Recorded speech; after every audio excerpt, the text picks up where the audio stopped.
Bagyang pagbaba sa mga indikasyon ng malnutrition sa bansa, bunga ng iba't ibang mga programa ng pamahalaan ayon sa Food and Nutrition Research Institute. Kasabay nito, patuloy ang paghimok sa iba't ibang ahensya ng pamahalaan na paigtingin pa ang mga programa kontra malnutrisyon. May report si Rod Lagusad.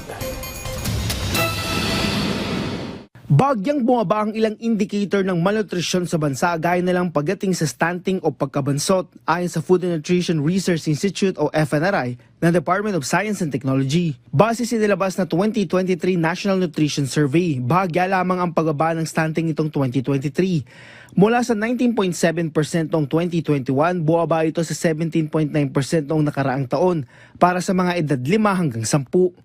Pero ang datos biglang bumawi sa tumaas na wasting o pagiging payat ng mga kabataan. Bagyang tumaas ang datos noong 2023 kung saan 8.4% ng kabataan ang nakaranas ng wasting. Mataas yan sa 6.9% noong 2021. This wasting is an effect of it's an acute form of malnutrition which is more likely yung mga shocks. It could be disasters in the previous years and it could be inflation. As we all know, tumataas ang prices. It could be that food insecurity, as I reported, the severe form of food insecurity ay talagang tumaas. Ayon sa FNRI, maaaring nagbunga na ang multi-sectoral approach ng pamahalaan dahil sa downtrend ng ilang indicator ng malnutrisyon.